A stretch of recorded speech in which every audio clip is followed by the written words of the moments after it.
በጌታ በኢየሱስ ክርስቶስ የተወደዳችሁና የተከበራችሁ ተመልካቾቻችን እንደምን ሰነበታችሁልን? እየተከታተላችሁ የምትገኙት ሆፕ ቻናል ኢትዮጵያን ነው።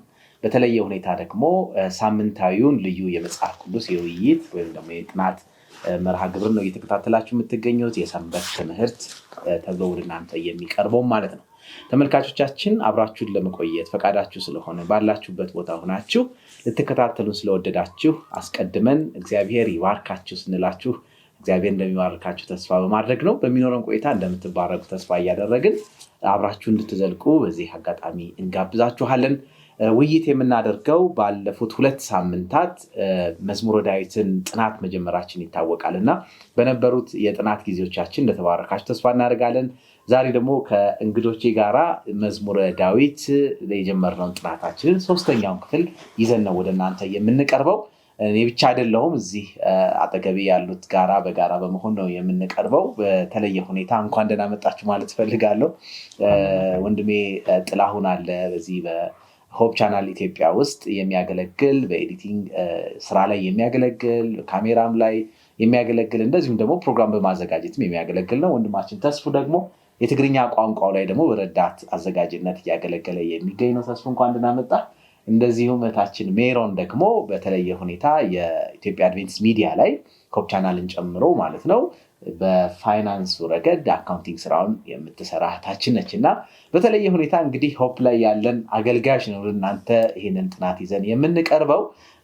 በተለየ ሁኔታ እግዚአብሔርን እጅግ አድርገን እናመሰግናለን። በቤተክርስቲያናችን የአድቬንቲስት ቴሌቪዥን ተብሎ የቴሌቪዥን አገልግሎት የጀመረበት 7 ዓመት እየሞላው ነው። እንደዚሁም ደግሞ ሆፕ ቻናል ኢትዮጵያ ተብሎ ደግሞ በቀጥታ 24 ሰዓት ይህንን የዘላለምን ወንጌል ለዓለም ሁሉ በማካፈል ሙሉ ስራውን የጀመረበት ደግሞ 4ኛ ዓመቱን እያከበር ነው የምንገኘው እና እግዚአብሔር እጅግ እናመሰግናለን። ተመልካቾቻችን እናንተን ባላችሁበት እንኳን ደስ ያላችሁ። በጸሎታችሁ፣ በገንዘባችሁ፣ በሙያችሁ እያገዛችሁ ሲያደረሳችሁ የእናንተ ልዩ የአገልግሎት በር ነው እና እግዚአብሔርን እጅግ እናመሰግናለን። እናንተን እንኳን ደስ ያላችሁ። እዚህ ያላችሁ ስም አገልጋዮች እናንተ እንግዲህ እንኳን ደስ ያላችሁ። በነገራችን ላይ እንኳን ደህና መጣችሁ። እንኳን ደህና ቆየን። ሳምንቱ ጥሩ ነበር? ቆንጆ ነበር። እግዚአብሔር የተመሰገነ ይሁን። ያው እዚህ ላይ እንግዲህ አብረን የምናገለግል አገልጋዮች ነን። እናንተም ባላችሁበት ብትችሉ መጽሐፍ ቅዱስ ከያዛችሁ ከፍታችሁ፣ እንደዚሁም ደግሞ የሰንበት ትምህርት የደረሳችሁ ካላችሁ የዚህ ሩብ ዓመት በእጃችሁ ይዛችሁ አብረን የመጽሐፍ ቅዱስን እናጠናለን። ወደ ጥናታችን ስንገባ ሳለ ምናልባት በሚነሱ ሀሳቦች ላይ አስተያየትም ጥቆማም ቢኖራችሁ በስልካችን ከፊት ለፊት በምታያቸው አድራሻዎቻችን ጻፉልን፣ ደውሉልን። ለዛ ጥያቄዎቻችሁ ምላሽ ለመስጠት እኛ ተዘጋጅተን እንጠብቃችኋለን። በተለየ ሁኔታ ይህንን አገልግሎት ስንጀምር የመጽሐፍ ቅዱስ ጥናት ስንጀምር በመጀመሪያ መታሰቢያ ጥቅሱን በማንበብ እንጀምራለን። እህታችን ሜሮን መታሰቢያ ጥቅሱን የዛሬው የውይይታችን ማጠንጠኛ የሆነውን የመጽሐፍ ቅዱስ ክፍል በተለየ ሁኔታ እሷ ታነብልናለች። ከዛ በኋላ መንፈስ ቅዱስ በመካከላችን ተገኝቶ ደግሞ የምናነሳቸው ርዕሰ ጉዳዮች ላይ ለሁላችንም መረዳት እንዲሰጠን ጸሎት በማድረግ ነው የምንጀምረው። ወንድማችን ተስፉ ጸሎት ያደርግልንና ከዛ ቀጥታ ወደ ውይይቱ እንሄዳለን። እንግዲህ እስከ ፕሮግራሙ ፍጻሜ ድረስ አብራችሁን ዝለቁ እንላችኋለን። ዛሬ እያጠናን የምንገኘው 3ኛው ክፍል ይሆናል። ጌታ ይነግሳል የሚል ዋና ርዕስ አለው። የመታሰቢያ ጥቅሱን ሜሮን ታነብልና ከዛ ወደ ጸሎት እንሄዳለን። የ3ኛ ትምህርት መታሰቢያ ጥቅስ የሚገኘው መዝሙር 93:1 ነው። በጌታ ስም አነባለሁኝ። እግዚአብሔር ነገሰ፣ ክብርንም ለበሰ። እግዚአብሔር ኃይልን ለበሰ፣ ታወቀም፣ ዓለምን እንዳትናወጥ አጸናት።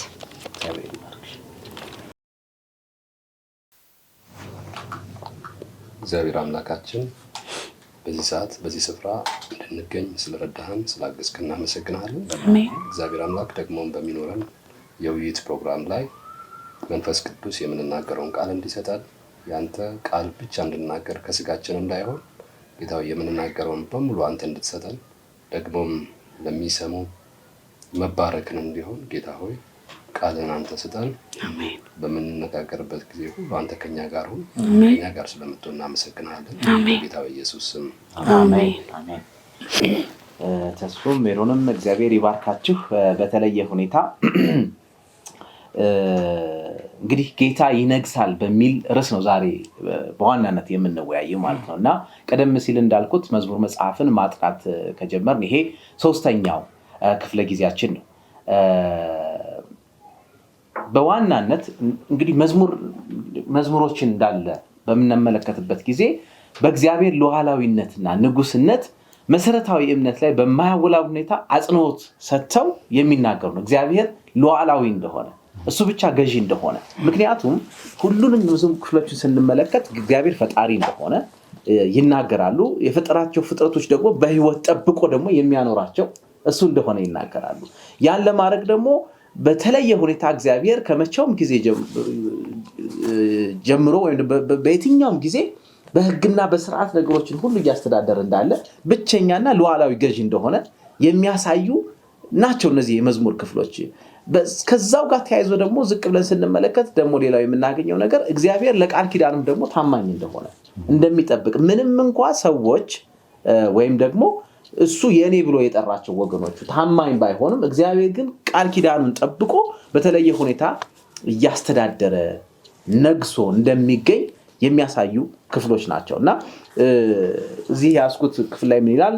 የጌታ ሉዓላዊ አገዛዝ ዓለምን በጽኑ የተመሰረተና አስተማማኝ ያደርገዋል።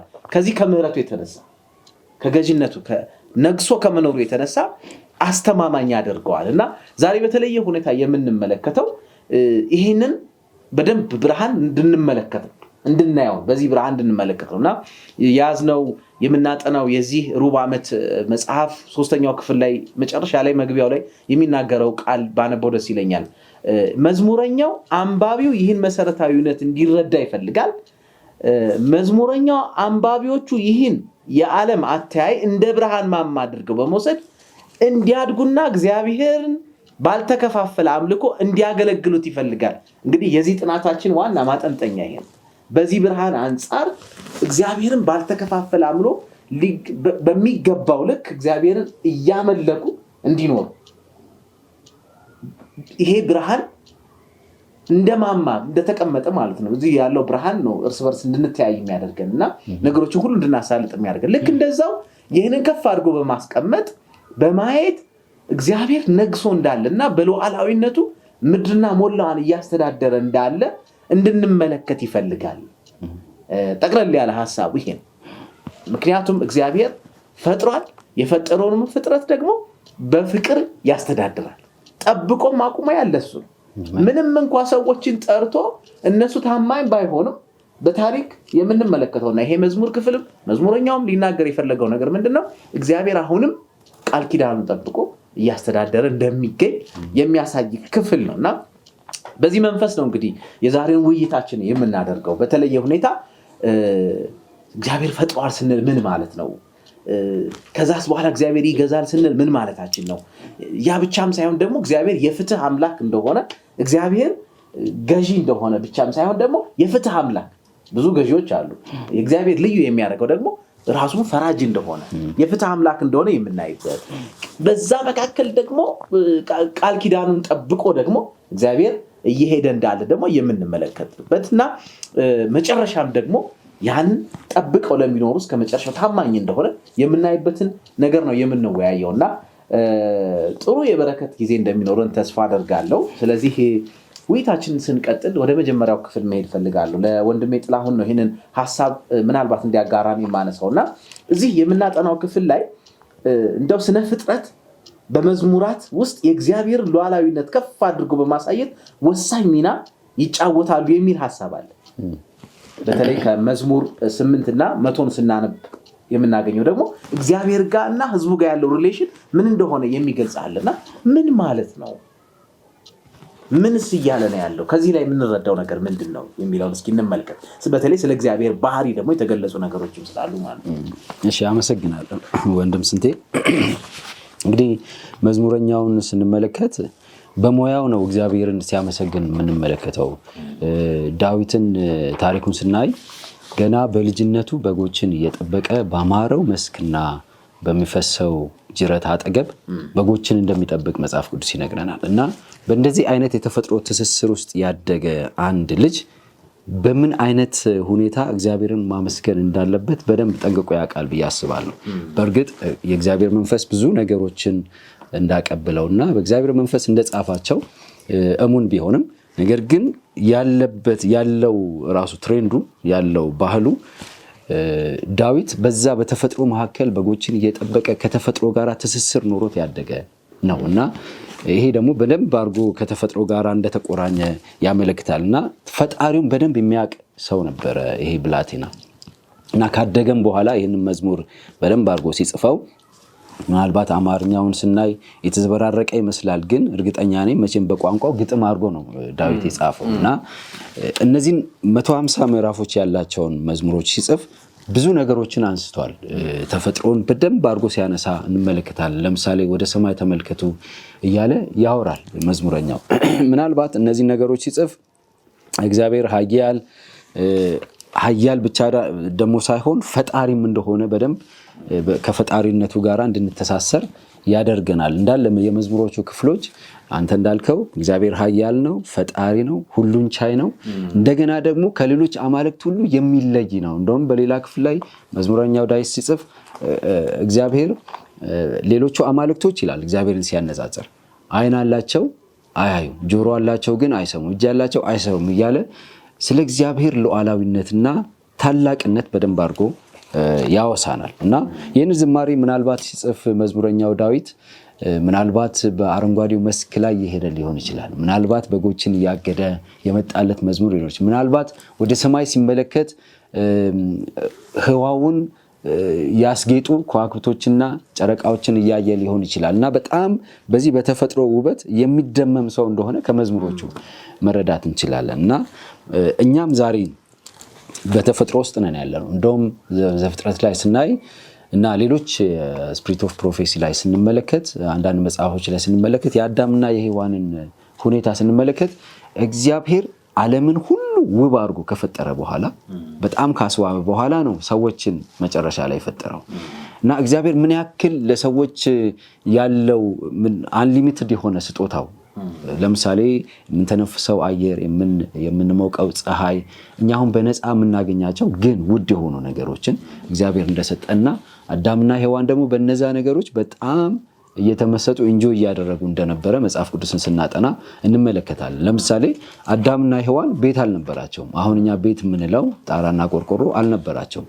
ነገር ግን ሲናገር ምን ይላል አንድ መጽሐፍ ላይ በከዋክብት ያቆጠቆጠው ሰማይ ጣራቸው ነበር ይላል። በአረንጓዴ መስክ የተሞላው ምድር ደግሞ መሬታቸው ነበር እና ግራና ቀኛቸውን ደግሞ የከበበው እንደ ግድግዳ ሆኖ የከበባቸው ደግሞ ልዩ ልዩ የሆኑ እጽዋቶችና በጣም የሚያማምሩ እንስሳቶች ደግሞ ለነሱ ኢንተርቴይንመንት እንደተፈጠሩ ይናገራል። ስለዚህ በዚህ ሁሉ ውስጥ ያለን አሁንም ዛሬም ምድራችን ኃጢአት ቢያበላሻትም ነገር ግን ተፈጥሮ በአካባቢያችን አለ። አሁን የምንመለከታቸው በዙሪያችን ያሉ ነገሮች ሁሉ በጣም ርካሽ የሚመስሉ ነገሮች ሁሉ ነገር ግን ውድ ናቸው ዛሬም። ምክንያቱም በእያንዳንዱ ተፈጥሮ ውስጥ፣ በእያንዳንዱ ቅጠል፣ በእያንዳንዱ አበባ ውስጥ፣ በእያንዳንዱ በእግዚአብሔር በተሰሩ ነገሮች ውስጥ እግዚአብሔርን ማየት ስለምንችል ነው። ያንን ለማድረግ እውነት ለመናገር ዩኒቨርሲቲ ገብቶ መማርም አይጠበቅብንም። ያንን ለማድረግ ተፈጥሮን ማየት ብቻ እግዚአብሔር እንዳለ ምስክር፣ ህያው ምስክር ነው። ሌላውን እንተውና እኛ ራሳችን አፈጣጠራችን እንኳን በራሱ ሳይንስ በደንብ ኤክስፕሎር ሲያደርግልን ውስጣችን፣ የውስጥ ስነ ተፈጥሯችን፣ የውጭ ስትራክቸራችን በሙሉ የእግዚአብሔርን ህያውነትና ታላቅነት የሚመሰክሩ ሆነው የምናገኛቸውና ዳዊት ይህንን በተለየ መንገድ እያቀናጀ በመዝሙሩ ያቀርብልናል ማለት ነው። እግዚአብሔር ይባርክ ጥሌ፣ በጣም ነው የማመሰግነው። በተለይ እዚህ ሰንበት ትምህርቱም ላይ ተጠቅሷል። መዝሙር 8 እና መዝሙር 100ን ሂደን ስንመለከት ሳለ እኛን የፈጠረን ወይም ደግሞ የሰራን እግዚአብሔር እንደሆነ ይናገራል። በቃ ይሄ እጅግ በጣም ወሳኝ ነው። መግቢያ ላይ እንዳልኩት በተለየ ሁኔታ እንደማማ ሆኖ እንዲበራልን እግዚአብሔር በተለየ ሁኔታ እንድናመልከው ከሚያደርጉ ነገሮች እውነቶች መካከል አንዱ እግዚአብሔር ነግሶ መገኘቱ ነው። የነገሰባቸው ነገሮች ደግሞ አንዱ እግዚአብሔር እኛን እንደሰራን ማወቅ፣ ይሄንን ማወቅ ልክ በሙላት እግዚአብሔር እንድታመልከው የሚያደርግ ነውና ባለመዝሙሩ ደግሞ ይሄንን በደንብ አድርጎ ነው ያስቀመጠው። ይሄ እጅግ በጣም ደስ የሚል ነው። ምናልባት ከዚሁ ጋር በመቀጠል ደግሞ ሌላው ሐሳብ እግዚአብሔር መስራት ብቻ ሳይሆን ደግሞ እግዚአብሔርም ደግሞ እየገዛ እንዳለ ደግሞ የሚታይበት ሁኔታ ነው ያለው እና አንዱ ልባችን የሚያሳርፈው ነገር ያ ነው። ምናልባት ወደ ሜሮን ልምጣና መዝሙር 97 ሄደን ስንመለከት የእግዚአብሔርን አገዛዝ አሁን ካልነው ጋር በተያያዘ ልዩ የሚያደርገው ነገር አለና ምንድነው ግዛቱን ልዩ የሚያደርገው ወይም አገዛዙን እግዚአብሔር ልዩ የሚያደርገው? በተለይ የጌታ አገዛዝ ለፍጥረት ዓለም ሙሉ መረጋጋትና ሰላም የሚያመጣው ከምን ባህሪው የተነሳ ነው ከእግዚአብሔር የሚለውን እስኪ ሐሳብ ደግሞ እናንሳ። ሌሎች ማንሳት ከፈለጋችሁ ተስፋ እናቀርብ ትችላላችሁ። ወደ ሜሪ ከመሄዳችን በፊት ጥላም ባነሳው ሐሳብ ላይ መጨመር ፈልጌ ነው። መዝሙር 103 ላይ ስንታየውን ቀድም አንስተዋል። እርሱ ሰራን እኛ አይደለንም በማለት ዳዊት የሚናገረው ነገር አለና እዚህ ውስጥ የተጨማሪ ሐሳብ አለው በውስጡ ማለት ነው። ማለት በማለት በእግዚአብሔር እንደፈጠረን አጽንኦት ሰጥቶ በመግለጽ እንደ ስውር ጣዖት የሆነ ስውር ጣዖት እንዳለ ደግሞ እዛ ላይ ይገልጻል። እሱ ምንድነው? በራስ መተማመን። እግዚአብሔር ሰራን ሲል እኛ አይደለንም ሲል እኛ በራሳችን የምናደርገው ምንም ነገር የለም። ሁሉም ነገር የተደረገው በማን ነው? በእግዚአብሔር እንደሆነ እና ይሄ በራስ መተማመን የሚባለው ነገር በእርግጥ ሰዎች በራስ መተማመን እንዳይኖራቸው መሆን አለበት እያልኩ አይደለም። በራስ መተማመን ያስፈልጋል። ክብር ለሚገባው ግን ክብር ሊሰጡ ይገባል።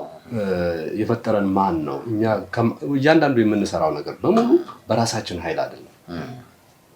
ራሳችን የምንሰራው ስራ አለ፣ የእግዚአብሔር እርዳታ ደግሞ አብሮ አለ። ከዛ ውጪ ግን ሁሉ የማደርገው እኔ ነኝ የምንል ከሆነ ግን የእግዚአብሔርን ስራ መካድ ይሆናል። ስለዚህ እግዚአብሔር አለ፣ እግዚአብሔር ሰራ፣ እሱ በሰራው ላይ ደግሞ እኔ የሆነ ነገር ጨመርኩ ልንል እንችላለን እንጂ ሙሉ ለሙሉ እኔ ነኝ የሚል የትዕቢት መንፈስ ሰይጣንን ከሰማይ ያወረደው ምንድነው? እኔ የሚለው ነውና እኔ የሚለው ባለቤቱን መስጠት አለበት። ያ ባለቤት ደግሞ ራሱ እግዚአብሔር ነውና ይሄንን በፍጥረት ውስጥ በ100 ላይ በመዝሙር ላይ ዳዊት ገልጾታል። መዝሙር 100 ላይ ቁጥር 3 ላይ በዚህ መልኩ ዳዊት ገልጾታልና ይሄንን ለመጨመር ያህል እግዚአብሔር ይባርክ። ጥሩ ነጥብ ነው ያነሳው። በዛው በውስጡ እግዚአብሔር ሰራን እኛም አይደለንም በሚለው እንዳልከው በጣም ወሳኝ የሆነ ልንማርበት የሚገባ ነገር አለው። ልክ ነህ። ምክንያቱም ዛሬ ዓለም በጣም ከሳተበት ነገርና ይህንን ብርሃን እንዳያገኝ ካደረገው ነገር መካከል አንዱ ይሄ በራሳችን ነው የመጣን በእንትን ነው የመጣን በተለያየ አይነት ነገር ነው የመጣን የሚለው ስውር ነገርም አለው። ያን ጥንቃቄ እንድናደርግ የሚያስገነዝብ ነውና ተስፋ እግዚአብሔር ይባርክ። ሜሪ ወደ አነሳነው ሐሳብ እስኪ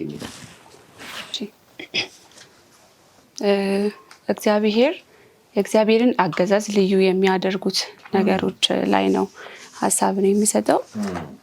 በዋነኝነት እግዚአብሔር በተፈጥሮ ኃይላት ሁሉ ላይ ስልጣን እንዳለው ነው የምንመለከተው ማለት ነውና ሌሎች አማልክቶች ብዙ ነገሮችን ሊያደርጉ ይችላሉ አይደለ? ግን ደግሞ ያ ሁሉ እነሱም ከማን በታች ናቸው?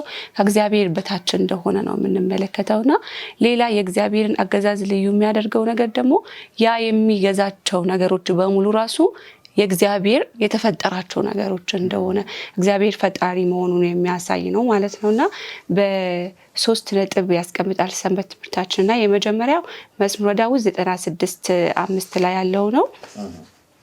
መዝሙረ ዳዊት 96:5 ላይ ያለው የሕዝብ አማልክት ሁሉ ጣዖታት ናቸው፣ እግዚአብሔር ግን ሰማያትን ሰራ ይላል። ስለዚህ አንደኛው የእግዚአብሔርን አገዛዝ ልዩ የሚያደርገው ምንድነው? የእግዚአብሔር ፍጥረት ነው ማለት ነው ከሁሉም ስለሚለይ። ሁለተኛው ደግሞ እዛው መዝሙረ ዳዊት 98:2 ላይ ደግሞ እናገኛለን። እግዚአብሔር ማዳኑን አሳወቀ ጽድቁንም በሕዝቦች ፊት ገለጠ ይላል። ስለዚህ የእግዚአብሔርን አገዛዝ ልዩ የሚያደርጉት ሁለተኛው ነጥብ የጌታ ድነት ነው ማለት ነው። በእግዚአብሔር መዳናችን ማለት ነውና ስለዚህ እግዚአብሔር ጽድቁን በሕዝቦቹ ፊት ገለጠ ይላል አይደለ? እኛ በኃጢአት ከወደቀን በኋላ እንኳን በሱ ነው የተቤዠነው አይደለ? ከዛ በኋላ ነው እኛ ዘላለማዊ የሆነ ተስፋን ያገኘ ነው ማለት ነው። ስለዚህ እግዚአብሔር አገዛዝ ልዩ የሚያደርገው ሁለተኛው የጌታ ድነት ስራው እንደሆነ እናያለን ማለት ነው። ሶስተኛውና የመጨረሻው መዝሙረ ዳዊት 96:10 ላይ እናገኛለን። 96:10 ላይ በሕዝቦች መካከል እግዚአብሔር ነገሰ፣ በሉ ዓለም በጽኑ ተመስርታለች፣ አትናወጥም፣ እርሱ ለሕዝቦች በእኩልነት ይፈርዳል ይላል። ስለዚህ ሶስተኛው ነጥብ ምንድነው? የጌታ የፍርድ ስራው ነው ማለት ነው። እግዚአብሔር ሲፈርድ ለሕዝብ ሁሉ በእኩልነት እንደሚፈርድ ያስቀምጣል። እንዳውም አንድ ቦታ ላይ ሰንበት ታችን ላይ ስለ ፍርድ ምን ብሎ ይገልጻል?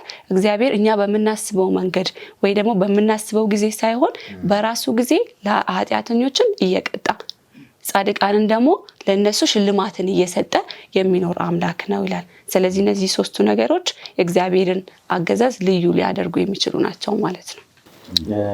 እግዚአብሔር ይባርክሽ። በጣም መሰረታዊ ነገሮችን ነው ሜሮን ያነሳሽው። ተመልካቾቻችን እንግዲህ የእግዚአብሔር መስራትኛ መፍጠር ብቻም ሳይሆን አሁንም እያስተዳደረ ነው የሚገኘው። የእግዚአብሔር ማስተዳደር ደግሞ ልዩ የሚያደርገው ከምን ባህሪ የተነሳ ነው የሚል ነበር የተነሳውና መሰረታዊ ነገሮችን ያነሳ። አንደኛ እግዚአብሔር መፍጠሩ ይሄ እጅግ ድንቅ የሚያደርገው ነው። ከዛ ጋር በተያያዘ ደግሞ የድነት ስራው ነው ደግሞ የማዳን ስራው ደግሞ እግዚአብሔር ልዩ ያደርገዋል። ከዛ በተጨማሪ ደግሞ እንዳልሽው ደግሞ የፍትህ አምላክ መሆኑ ወይም ደግሞ ፈራጅ መሆኑ ደግሞ አንዱ የሚያስገርም ነገር እና እግዚአብሔር እውነትም ይገዛል፣ ግን አገዛዙ ደግሞ ልዩ ያደርጋልና እንግዲህ ወደ ተነሳንበት ሐሳብ ስንሄድ ደግሞ በተለየ ሁኔታ እግዚአብሔርን እንድናመልከው ያለመከፋፈል በሙሉ ማንነታችን እንድንገዛለን ባለመዝሙሩ ይህንን በማማ ላይ የተቀመጠ ብርሃን አድርገን እንድናየው የፈለገበት አንዱ ነጥብ እንግዲህ ከምናነሳቸው ከበርካታ ነጥቦች መካከል እነዚህ ነገሮች እጅግ በጣም ወሳኝ ናቸው ያስባለውና በአሁን ባለው የአምልኮ ህይወታችን የአገልግሎት ህይወታችን ላይ ትልቅ አስተዋጽኦ ያላቸው ነገሮች ናቸው አሁን የተነሱትና ምናልባት እዚህ ላይ ወደ የሚቀጥለው ጥያቄ ከመሄድ በፊት ሐሳብ የምትሰጡ ከሆነ ወይም ጥያቄ ካለ ብናነሳ ደስ ይለኛል። ወይም በእኛም ህይወት ውስጥ በእኛም ልምምድ ውስጥ ይሄ ምን ያክል ኢፌክት አለው ምን ያክል ተጽዕኖ አለው ብናነሳ ደስ ይለኛል።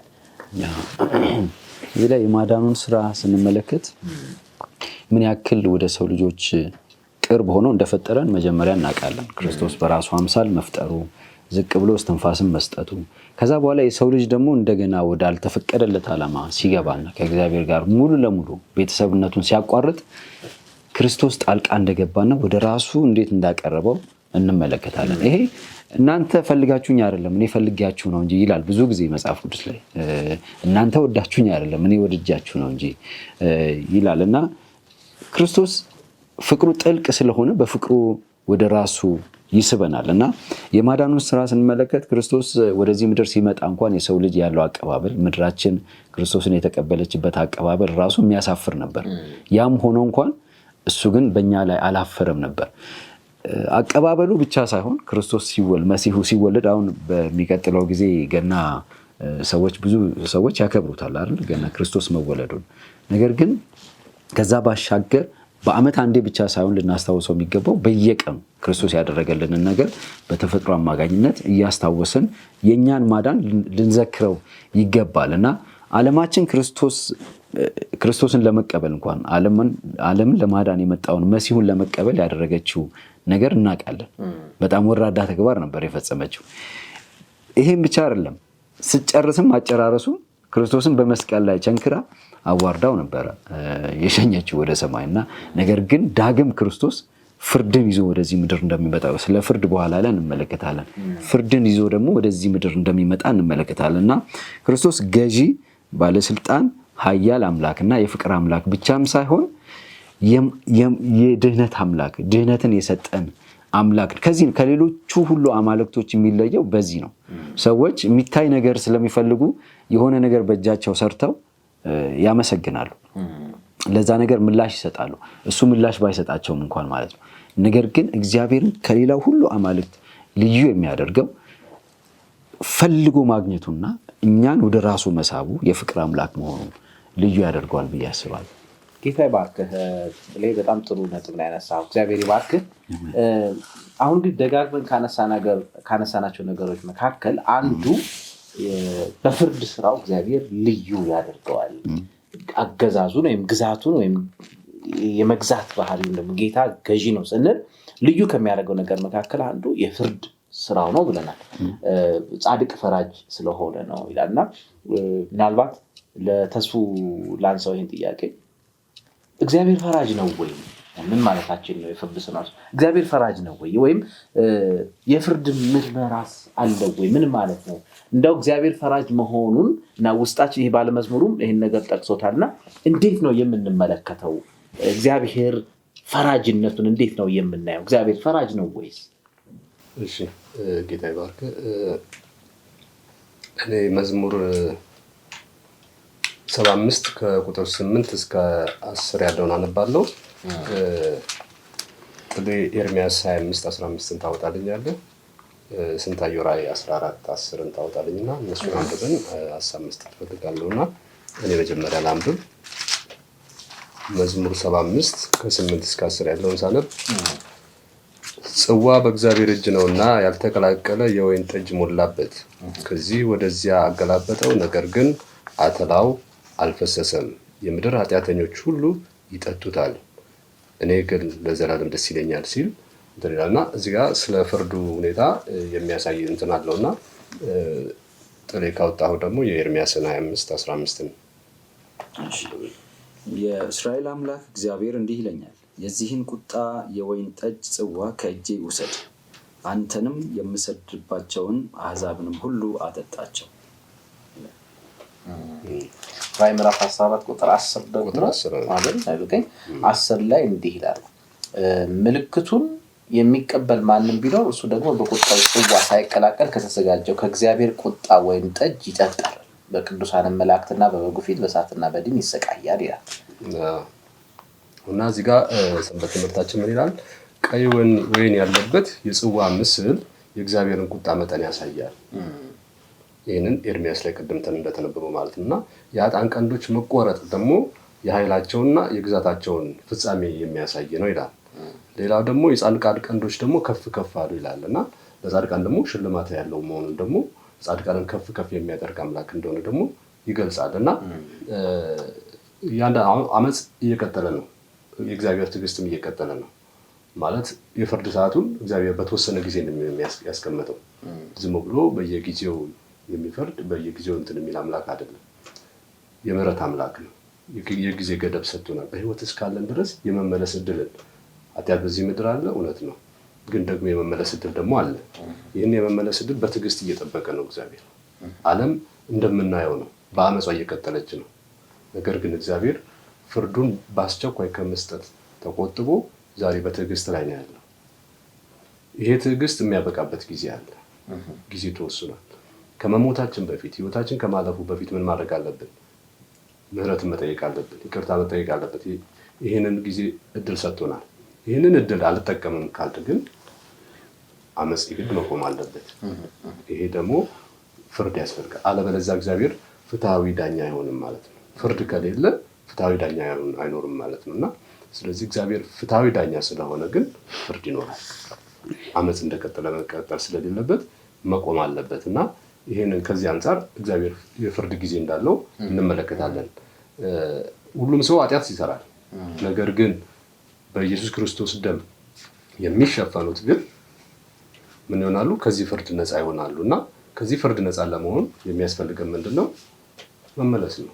ወደ ኢየሱስ መምጣት ነው። ወደ አዳኙ መምጣት ነው። በኢየሱስ ደም መሸፈን ነው ያለብን እና እግዚአብሔር እውነት ነው፣ ፈራጅ አምላክ ነው። እንዲያውም በሌላ ቦታ ምን ይላል? በዘፍጥረት ላይ የአቤል ደም ይጮሃል አይደል? የኢየሱስ ክርስቶስ ደም ደግሞ ምህረት አድርግ እያለ ይጮሃል እና አሁን የአቤል ደም በኢየሱስ ክርስቶስ ደም ካልተሸፈነ በቀር መጮህ አይቀርም። ዛሬ የሚፈሱ ደሞች አሉ። እነዚህ ሁሉ ማብቂያ አላቸው እና ያ እንዲያበቃ ደግሞ ያስፈልጋል። ፍርድ ከሌለ የዚህ ዓለም ብልሽት እንዲሁ እንደቀጠለ ይኖራል ማለት ነው። ያ ደግሞ ፍትሐዊ ዳኛ ያደርገውም እግዚአብሔርና ለዚህ ነው እንጂ እግዚአብሔር ጨካኝ ስለሆነ አይደለም። ነገር ግን ፍትሐዊ ዳኛ መሆን ስላለበት የግድ ፍርድ ያስፈልጋልና ፍርድ ይኖራል የሚለውን ሀሳብ ለመጨመር እግዚአብሔር ይባርክ ተስፉ። ስለዚህ እግዚአብሔር ፈራጅ ነው።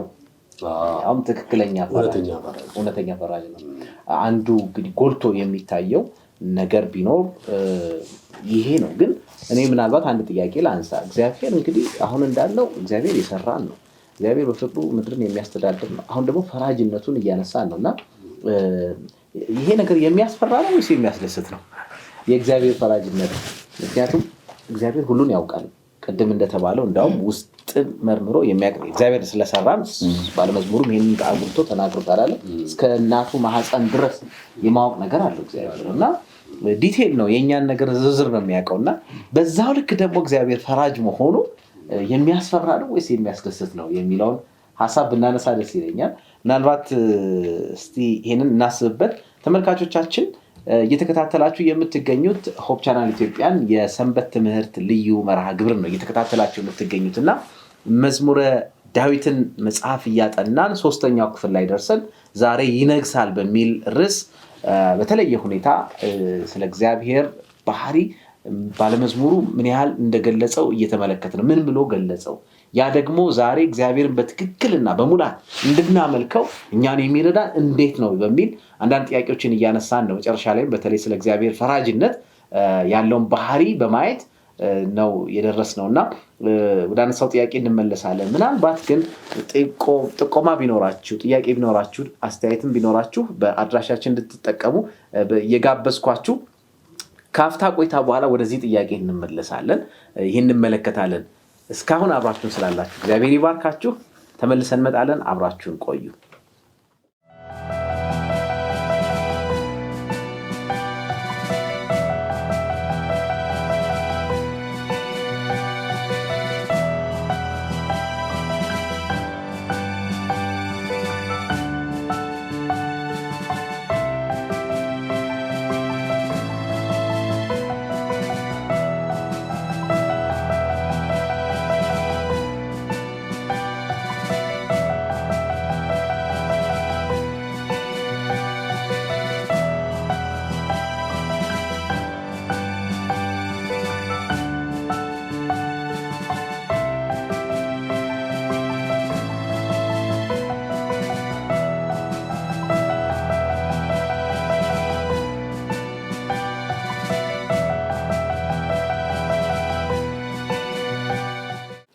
ተመልካቾቻችን ካፍታ ቆይታ በኋላ ተመልሰን መተናል። እየተከታተላችሁ የምትገኙት በሆፕ ቻናል ኢትዮጵያ ወደ እናንተ የሚቀርበውን የሰንበት ትምህርት ልዩ የመጽሐፍ ቅዱስ ጥናት ወይም ውይይትን ፕሮግራም እየተከታተላችሁ የምትገኙት በተለየ ሁኔታ ሆፕ ቻናል ኢትዮጵያ አገልግሎትን የጀመረበትን በተለይ በ24 ሰዓት ሙሉ አገልግሎት የጀመረበትን 4ኛ ዓመት በተለየ ሁኔታ እግዚአብሔርን ያከበርን ያመሰገን ነው የምንገኘው።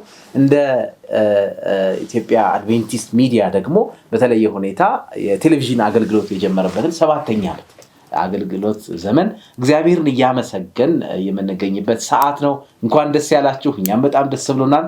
እዚህ ካሉትም ጋራ በጣም ይሄንን በረከት እየተካፈል ነው የምንገኘው። ዛሬ ደግሞ በተለየ ሁኔታ ልናገለግላችሁ አንዳንዶቻችን ከካሜራ ጀርባ የነበርን ወደፊት መተን ነው ያለ ነውና ልዩ የመጽሐፍ ቅዱስ ውይይት እያደረግን ነው። በተለየ ሁኔታ የመዝሙረ ዳዊትን መጽሐፍ ጥናት ከጀመርን አሁን 3ኛ ክፍለ ጊዜያችን ነውና ጌታ ይነግሳል በሚል ሐሳብ በተለየ ሁኔታ የእግዚአብሔርን ፈጣሪነት የእግዚአብሔርን ሉዓላዊነት ወይም ገዥነት እየተመለከትን ነው። በዛ ውስጥ በርካታ የሆኑ የታመቁ ለአምልኳችን ለመሰጠታችን ልዩ ጉልበት የሚሆኑ ሐሳቦች እያነሳን ነው የምንገኘውና አብራችሁን ስላላችሁ እግዚአብሔር ይባርካችሁ።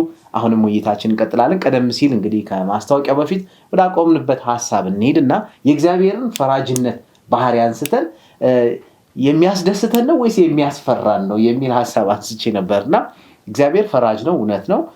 ባለመዝሙሩም ይሄንን አጽንኦት ሰጥቶ ያስቀመጠው ሁኔታ ነው እግዚአብሔርን ፈራጅነት እና ያ የሚያስደስት ነው ወይስ ለኛ ዛሬ የሚያስፈራን ነው?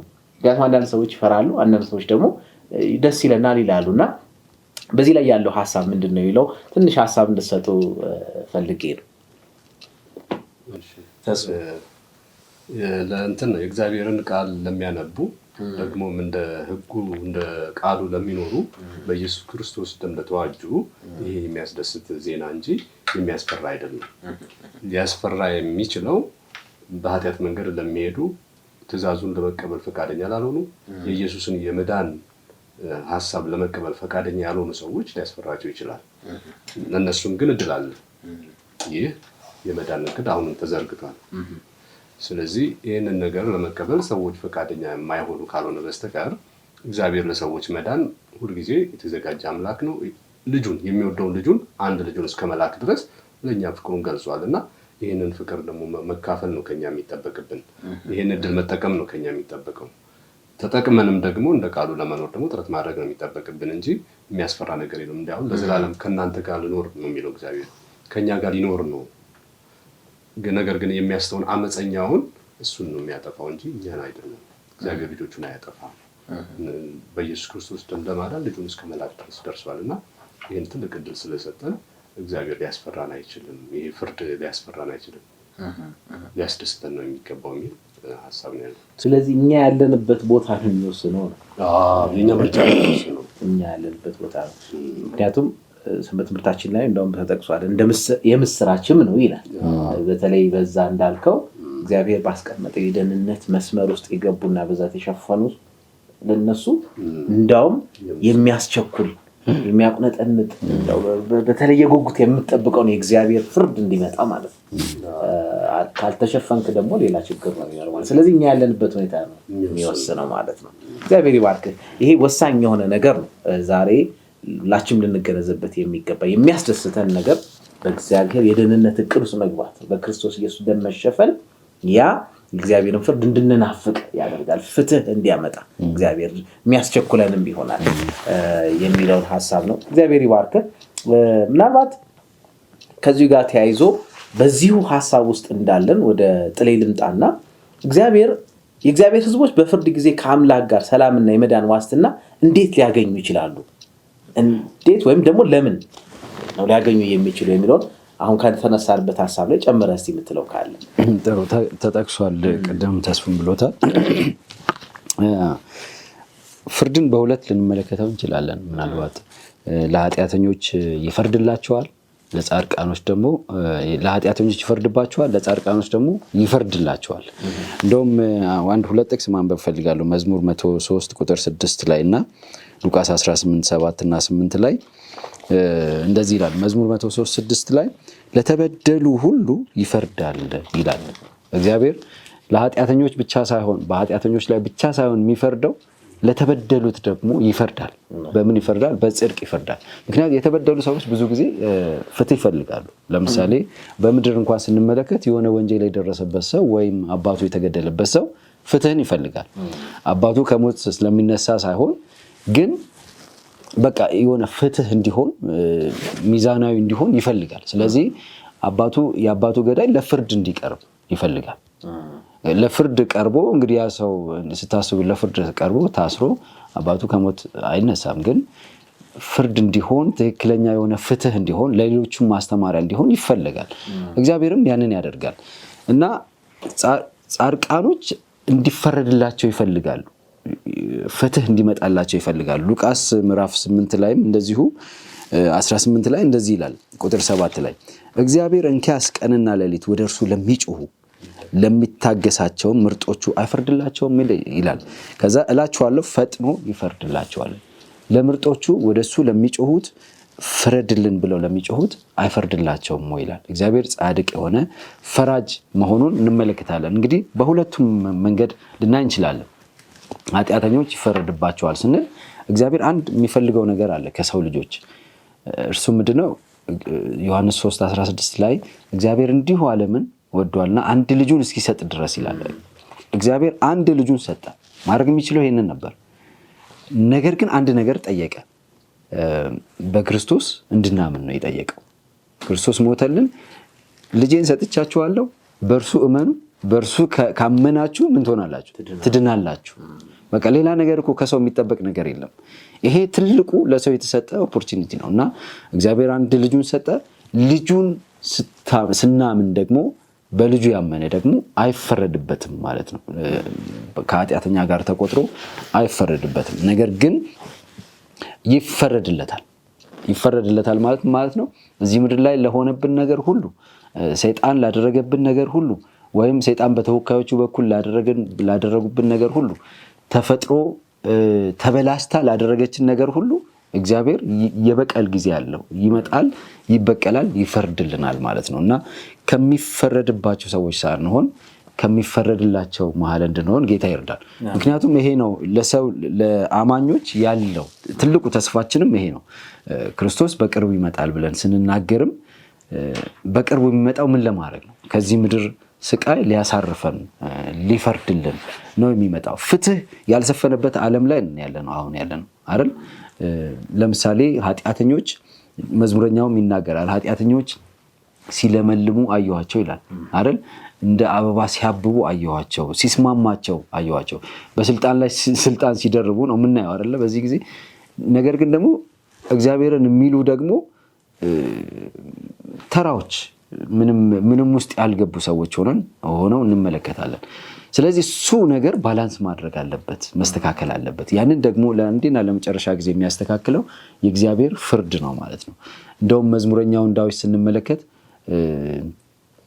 መዝሙረኛው ዳዊት ለሳኦል ሄዶ ሲዘምርለት እንመለከታለን አይደል?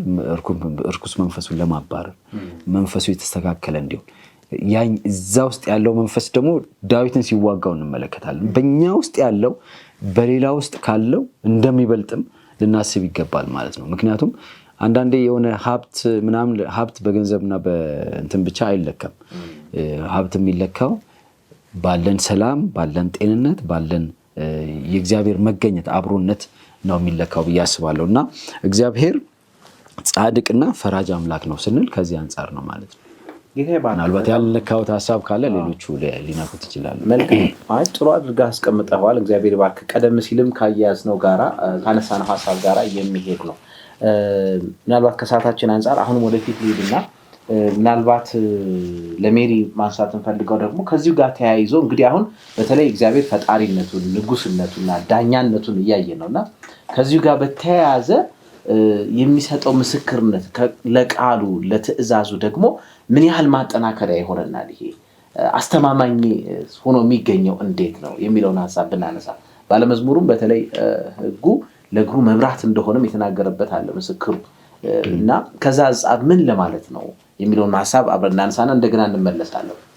ጌታ በዓለም ላይ እንደ ሉዓላዊ ፈጣሪ ንጉስና ዳኛ የበላይ መሆኑ ለምስክርነቶቹ አስተማማኝነት ስለ መለኮታዊ አንድምታ አለው ይላልና ምስክርነቶቹ ደግሞ በዕብራይስጥ ቃል ኤዱት በእኛ ደግሞ አዋጅ ወይ ደግሞ ሕግ ተብሎ ነው የሚጠራው ማለት ነውና ጌታ የሕዝቡን ሃይማኖታዊና ማህበራዊ ህይወት የሚመራበት የሕግና የስርዓት አካል እንደሆነ ያመለክታሉ ይላልና ዘጸአት 32:15 ስናነብ ምን ይላል? 10ቱ ትእዛዛት ለሙሴ ሲሰጥ ነው የምንመለከተው። ሙሴ እነዛን ህዝቦች በዛ እንዲመራቸው ማለት ነውና ስለዚህ እነዚህ የእግዚአብሔር ህጎች ማህበራዊ ኑሮአችን እኔ ከጎረቤቴ ጋር ያለኝን ኑሮ እንኳን ወይ ደግሞ ከሃይማኖታዊ ሰዎች ከሆኑ ክርስቲያን ወንድሞች ጋር እንኳን የሚኖረኝ ግንኙነት ሊያጠነክርና ቀና የሆነ መንገድ ሊያሳየኝ የሚችለው ያ ህግ እንደሆነ እዚህ ጋር አጥብቆ ይገልጻል ማለት ነው። የእግዚአብሔር ዙፋን የማይነቃነቅና ዘላለማዊ መሆኑን እንዲሁም ዓለምን እግዚአብሔር እንደፈጠረውና እንደሚደግፈው እርሱ እንደሆነ ስለሚያንጸባርቁ በጣም እርግጠኛ ናቸው ይላል። እግዚአብሔር እንኳን አገዛዙ የእግዚአብሔር የፈጠረው ምድርና ሰማይ እንኳን እንደማይነቃነቁ ያደረገው ትልቁ ሚና የተጫወተው ምንድነው? ህግጋቱ ነው። ያ ህግጋት ደግሞ የእግዚአብሔር ባህሪ ነው ብለን ነው አይደለ? ስለዚህ የእግዚአብሔርን ባህሪ ስንከተል ያንን ተቀብለን ወደ ህይወታችን የእግዚአብሔርን ህግን ስንቀበል ምን እንሆናለን ማለት ነው? ከሁሉም ጋር ሰላማዊ የሆነ ህይወትን መኖር እንኳን እንችላለን ማለት ነው። በዚህ ዓለም ላይ ስንኖር እንኳን ከህዝብ ጋር፣ ከጎረቤት ጋር፣ ከማይታወቁ ሰዎች ጋር ካለን ከክርስቲያን ጓደኞች ጋር እንኳን ትክክለኛ የሆነ ኑሮ እንዲኖረን ሊያደርግ የሚችለው ይሄ ህግ እንደሆነ ያስቀምጣል ማለት ነው። ስለዚህ አስተማማኝ ያደርገዋል ማለት ነው። የተረጋገጠ ነው፣ እውነተኛ ነው የሚለውን በደንብ አድርጎ ያጠናክርልናል። በተለይ የእግዚአብሔር ባህሪ ደግሞ ማለት ነው። እግዚአብሔር ይባርክሽ፣ ጥሩ አድርገሽ ነው ያስቀመጥ። ስለዚህ ምስክርነቶቹ ወይም ቃሉ በጣም እርግጠኛ የሆነ ነው። ምክንያቱም ከእግዚአብሔር ባህሪ የተነሳ የተረጋገጠ ነው ማለት ነውና እግዚአብሔር ይባርክሽ። ምናልባት ጠንከር ያለ ሐሳብ አንዱ ያነሳ ነው የእግዚአብሔር ፈራጅነት ነውና ሰንበት ትምህርታችን ላይም ተነስቷል። ይሄ የእግዚአብሔር ፈራጅነት የሚገርመው የሚጀምረው ከውጭም አይደለም ከእግዚአብሔር ቤት ውስጥ ነው የሚል ሐሳብም ተነስቷል። የሚጀምረው ከእግዚአብሔር ቤት ውስጥ ከራሱ ከልጆቹ ነው የሚጀምረውና ይሄ ምን አይነት እንደምታለው ለኛ እስኪ ተስፉ እዚህ ላይ ሐሳብ ሰጥ ደስ ይለኛል። እግዚአብሔር በዙ ላይ የሚፈርደውስ እንዴትና እስከምን ድረስ ነው የሚፈርደው የሚለውን ሐሳብ እናነሳ ደስ ይለኛል። ከዛባችን አንፃር እግዚአብሔር ባርክ። እውነት ነው። ያው እግዚአብሔር ፍርዱን ከቤቱ ነው የሚጀምረው። እግዚአብሔር ቃል እንደሚለው ከቤቱ ነው የሚጀምረውና እውነት ነው። አሁን በኢየሱስ ክርስቶስ አምነናል። ነገር ግን አንዳንድ ጊዜ በኢየሱስ ክርስቶስ ካመንን በኋላ ይህንን እምነት ለአመፅ የሚጠቀሙ ሰዎች አሉ። እውነቱን ወደ መተው ሰዎችን ክርስቲያኖችን ወደ ማሳት የሚገቡ ሰዎች አሉ። እግዚአብሔር ያልሰጣቸውን ትንቢት ሰጠን በማለት ሕጉን በመጣስ እኛ ከሕጉ ነፃ ሆነናል። ኦልሬዲ በኢየሱስ ስላመንን ሕግ በእኛ ላይ ስልጣን የለውም፣ ስለዚህ እንደፈለግን መሆን እንችላለን የሚል የተለያዩ ትምህርቶችን ከትክክለኛው መንገድ ወጣ ያሉ ትምህርቶችን በማስገባት ክርስቲያኖችን የሚያስቱ ሰዎችም አሉ እና ለዚህ ነው ከልጆቹ መመርመራው የሚጀምረው። ከቤቴ ነው የሚጀምረው፣ ቤቱን መጀመሪያ የሚያጸዳው እና ስለዚህ ክርስቲያኖች በኢየሱስ ያመንን ሰዎች እንዴት ነው እየሄድን ያለነው? አካሄዳችን ቃሉ እንደሚለው ነው ወይ? ኢየሱስ ክርስቶስ እንደሚፈልገው ነው ወይ እየተመላለስን ያለነው? እንደ ዳነ ሰው ነው ወይ እየሄድን ያለነው የሚለውን ነገር መመርመር አለብን። ያመንነውን በትክክል ነው ወይ እየኖር ነው ያለነው? ማለት እኛ በሕግ ነው የምንኖረው እያልን ነው አይደለም። በሕግ አይደለም፣ በክርስቶስ ደም ነው የምንለው። ግን በክርስቶስ ነው የዳን ነው፣ በሕግ አይደለም የምንድነው። ነገር ግን በክርስቶስ የዳነ ሰው ደግሞ ሕጉን ይጠብቃል። በተቀደሰ አኳኋን ነው መኖር ያለበት እንጂ አንዳንዶች ባልተገባ ሁኔታ ክርስትናን የሚያበላሹ የሚያጠለሹ ነገሮችን ሲፈጽሙ እንመለከታለን በተለያየ ቦታ ላይ እና እነዚህ ሰዎች ፍርድ አላቸው። አማኞችን የሚያስቱ ሰዎች አሉ። እነዚህም ሰዎች ፍርድ አላቸው። ስለዚህ እግዚአብሔር እንደ ቃሉ ለሚኖሩ ግን ቅድም እንዳልነው ወንጌል የሚለው ቃል ራሱ የምስራች ነው እና እግዚአብሔር ለኛ የምስራች ነው ያለው። ግን አመጽ ደግሞ መቀጠል ስለሌለበት ቅድም እንዳልነው ማቆሚያ ስለሚበጅለት ጊዜ ስላለው ያ ጊዜ ደግሞ ለማበጀት ኢየሱስ ክርስቶስ ተመልሶ ይመጣል። ያን ጊዜ ፍርዱን ይሰጣልና ስለዚህ ያ ፍርድ ሲመጣ ግን ከቤቱ እንደሚጀምር አውቀን በቤቱ ያለን ሰዎች አካሄዳችንን ማስተካከል አለብን። እንደ ቃሉ መኖር አለብን። እግዚአብሔር ባርክ ተስፉ። ማለት ዛሬ በምድራዊ እንኳ የዚህ የፍትህ ስርዓት በሚባለው የሚገርመው ተመሳሳይ ጥፋት ያጠፉ ሰዎች ፍርድ ወንበር ላይ ቢቀርቡ የእውቀት ደረጃቸው ይታይና እውቀት ደረጃው ትንሽ ከፍ አለ ተብሎ ወይም ያውቃል የተባለው ሰው ከፍ ያለ ቅጣት ወይም ለሰራው ጥፋት ተመጣጣኝ የሆነ ቅጣት ይሰጣል የሚባል ነገር ይሰማል። እዚህ ላይ የምሰራ አይደለሁም ግን የሕግ ሰውም አይደለሁም ሲባል የሰማሁት ልክ እንደዛው እግዚአብሔርም የፍርድ ስራውን የፍርድ ምርመራውን የሚጀምረው ከቤቱ ነው። ይሄን ነገር ከሚያውቁት ከተቀበሉት ከዛ ነው የሚጀምረው እንጂ ከውጭም አይደለም። እግዚአብሔር ፍትህ የሚሰጥ አምላክ ነው። ያን የሚጀምረው ከራሱ ከልጆቹ ከውስጥ ነው የሚጀምረው የሚለው በጣም ወሳኝ ነገር ነው። ጥሩ አድርገን ያነሳኸው ተስፉምና ከውጭ አይደለም። ስለዚህ እኛ በዛ ውስጥ የምናልፍ ሰዎች ደግሞ በክርስቶስ ኢየሱስ መሸፈናችን ልዩ ያደርገናል። ያ ነው ተስፋችን እንጂ እግዚአብሔር ስራውን የሚጀምረው ከውስጥ ነው የሚለው ይሄን ከግንዛቤ ማስገባት አለብን የሚለውን ሐሳብ ነው። እግዚአብሔር ይባርክ። ምናልባት ከሰዓታችን አንፃር እየተጠናቀቀ ስለሆነ ብዙ ልናነሳቸው የምንችላቸው ሐሳቦች ነበሩ። ግን ዋናው ዛሬ የነበረው የትኩረት አቅጣጫችን ወይም ባለመዝሙሩ ድምፁን ከፍ አድርጎ ወይም እንድናየው የተፈለገው ነገር ምንድነው? አንደኛ እግዚአብሔር ፈጣሪ መሆኑ። እግዚአብሔር ፈጣሪ ብቻም ሳይሆን ንጉስ ነው፣ ዳኛም ነው፣ ቃል ኪዳኑን የሚጠብቅ ነው።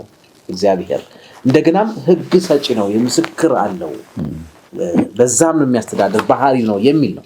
ይሄንን በተለየ ሁኔታ ደግሞ በመስቀሉ ብርሃን በመመልከት በምህረቱ ርህራሄውና ይቅርታውን እኩልነት ፍትህ እንደሚሰጥ እግዚአብሔር ደግሞ እንድናስተውል የሚያደርግ ጥናት ነው እንግዲህ ስናካሄድ የነበረው ወይም ደግሞ ስንወያይ የነበረው። ተመልካቾቻችን ባለችን አጭር ደቂቃ ነው እንግዲህ እነዚህን ሐሳቦች ለማንሳት የሞከርነው። የበለጠ እንድታጠኑ እንድታነቡ ለእናንተ ልንጋብዛችሁ እንፈልጋለን፣ እንዲያነሳሳችሁ ነው። እዚህ ሰንበት ትምህርታችን ላይ ከተጠቀሱት ከዚህ ከትንቢት መንፈስ መጽሐፎች መካከል ወደ ክርስቶስ የሚመራ መንገድ የሚለውን ገጽ 9 እስከ 15 ድረስ ያለውን ሂዳችሁ በተለይ እግዚአብሔር ለሰው ያለው ፍቅር በሚል ርዕስ ስር ያለውን ሂዳችሁ ብታነቡ የበለጠ ይሄንን ስናወራ የነበረውን ነገር ስናነሳቸው የነበሩን ሐሳቦች የሚያብራራላችሁ ነው የሚሆነውና ሂዳችሁ እንድታነቡ እንጋብዛችኋለን። እግዚአብሔር ይባርካችሁ። ምናልባት ባለችን 1 ደቂቃ ለማጠቃለያ የምናገረው ነገር አለ የምትሉት ካለ እድል ልስጣችሁና ከዛ በኋላ ጸሎት አድርገን ቆይታችንን እንቋጫለን። እሺ አይቀራ ሳምንት አንድ ማጠቃለያ የሰንበት ትምህርታችን ርዕስ ጌታ ይነግሳል ነው የሚለው። ዛሬ በምድራችን ላይ የነገሱ ብዙ ነገሮች አሉ።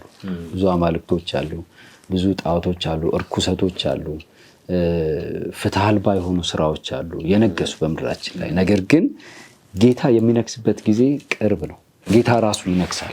ያ ደግሞ የሚሆነው ዳንኤል ምዕራፍ 2 ላይ ስንመለከት የተለያዩ መንግስታት እንደገዙ ዓለምን፣ አሁንም ደግሞ የመጨረሻው መንግስት ዓለምን እየገዛ እንደሆነ ይናገርና የክርስቶስ መንግስት በመጣች ጊዜ ግን እስካሁን የገዙትን መንግስታቶች በሙሉ ጨፍልቃ ራሷ እንደምትገንና ዓለምን ሁሉ እንደምትሞላ ይናገራል እና ፍርድ በቅርብ ጊዜ ይመጣል። ምናልባት ይህንን ፕሮግራም የምትከታተሉ ሰዎች ወገኖች በአጋጣሚ አይደለም ይህንን እያያችሁ ያላችሁት ብዬ አስባለሁ። እግዚአብሔር እየተናገረ ነው። እግዚአብሔር በአንድም በሌላም በኩል ይናገራል እና ሚልክያስ ምዕራፍ 4 ቁጥር 1 ላይ እነሆ እንደ ምድጃ እሳት የሆነ ጊዜ ይመጣል፣ እግዚአብሔር በትዕቢተኞች ላይ ይፈርዳል፣ የሚመጣውን ቀን ያቃጥላቸዋል ይላል እና ያን ጊዜ ጌታ ራሱ ይነግሳል። አሁን የነገሰብን ነገር ሁሉ ተነስቶ ጌታ ራሱ ሲነግስ አሁን ያሉት ነገሮች በሙሉ ያበቃሉ፣ ማብቂያቸውን ያገኛሉ ማለት ነውና ሰንበት ትምህርታችን ጌታ ይነግሳል ብሎ ሲል አሁን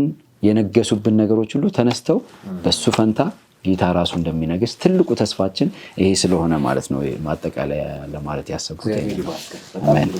ጌታ ይባርክ። ሜሪ ተስፋ ትልት ነገር አለ። አንድ ቃል ባነብ ደስ ይለኛል።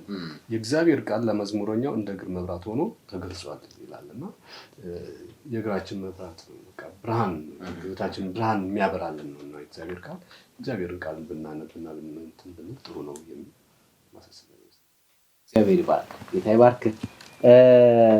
ስለነበረን መልካም የበረከት ጊዜ እግዚአብሔርን እጅግ እናመሰግናለን። እንግዲህ 3ኛውን የዚህን ሩብ ዓመት ጥናታችን ነው ስናጠና የነበርንና አብራችሁ ስለቆያችሁ ተመልካቾቻችን እግዚአብሔር ይባርካችሁ። እጅግ በጣም ደስ ይለናል። የበለጠ ግን እናንተ ደግሞ ሄዳችሁ እንድታጠኑ እንጋብዛችኋለን። እግዚአብሔር በዚህ ባለመዝሙሩ ባስቀመጣቸው በሱስ ባስቀመጠው በመንፈሱ አማካኝነት እጅግ የሚቀርቡ ሐሳቦችን ነው እያጠናን የምንገኘው። በሚቀጥለው ሳምንት ጌታ ቢፈቅድ ደግሞ እንደዚህ ጥናታችንን እንቀጥላለን። እስከዛው ድረስ የጌታ ጸጋ ከሁላችንም ጋር ይሁን። በድጋሚ እንግዲህ እንኳን አደረሰን፣ እንኳን አደረሳችሁ። እግዚአብሔር ይህንን ቻናል በተለየ ሁኔታ ከፍ አድርጎ የዘላለምን ወንጌል በአየሩ ሁሉ እንዲናኝ ለወገኖች ሁሉ እንዲናኝ እግዚአብሔር በእናንተ ጸሎት በእናንተ ድጋፍ እዚህ ያደረሰው ቻናላችን የሆፕ ቻናል ኢትዮጵያ በተለየ ሁኔታ 24 ሰዓት ማገልገል ከጀመረ 4 ድፍን ዓመት ሞላው። እግዚአብሔር የተመሰገነ ይሁን። እንደ አገልግሎት ደግሞ ቴሌቪዥን በተለያዩ ሚዲያዎች ላይም ሆኖ ደግሞ ወደ 7 ዓመት ነው የሆነው። 24 ሰዓት ነው ማገልገል ጀመረ 4 ዓመት ያልኩትና እግዚአብሔር የተመሰገነ ይሁን። ገና አሁንም ከዚህ በላይ የእናንተን ድጋፍ ጸሎት ይፈልጋልና ባላችሁበት ቦታ ትጉ። ይሄንን የዘላለምን ወንጌል በዓለም ሁሉ ላሉ መናኘቱን ይቀጥላል። የሆፕ ቻናል ኢትዮጵያ ለዚህ ለሚያገለግሉ አገልጋዮች ሁሉ በጸሎታችሁ እንድትደግፉ እዚህ አጋጣሚ ጠይቃችኋለን። የዛሬውን በዚህ ስንፈጽም ሳምንት በ4ኛው ጥናታችን እንደምንገናኝ ተስፋ ማድረግ ነው። አብረናችሁ የቆየነው እኔ ስንታየው ኪዳኔ፣ ወንድማችን ጥላሁን፣ እንደዚሁም ደግሞ ወንድማችን ተስፉ፣ እታችን ሜሮን ጋር አብረን ነበር። እግዚአብሔር ይባርካችሁ ስለተገኛችሁ። እናንተም እንግዲህ ቀጣዩ ሳምንት እስከምንገናኝ ጌታ ጸጋ ከሁላችንም ጋር ይሁን። እግዚአብሔር ይባርካችሁ። ጸሎት ማድረግ ጌታ ይባርክህ። ጸሎት ማድረግ ፕሮግራማችንን እንቋጫለን። ወንድማችን ጥላሁንን ጸሎት እንዲያደርግ ጋብዘዋለሁ። ጌታ አምላካችን ሆይ ከጥንት ጀምሮ የሰራኸውን ታላቁን ስራህን የሚያስደምመውን እጅን በአፍ ላይ የሚያስጭነውን ታላቁን ስራህን እንድንመለከት እንድንወያይ ስለረዳህ እናመሰግናለን። ይህንን የሚሰሙ ሁሉ እንድትባርካቸው በኢየሱስ ስም እንጸልያለን። ጌታ አምላካችን ሆይ ፍርድ በቅርብ ጊዜ እንደሚመጣ ነግረህናል። ለዚያ ታላቅ ፍርድ እንድንዘጋጅ ከሚፈረድባቸው ሳይሆን ከሚፈረድላቸው መሃል እንድታደርገን እንጸልያለን። ክብር ሁሉ ላንተ ይሁን በጌታ በኢየሱስ ስም አሜን።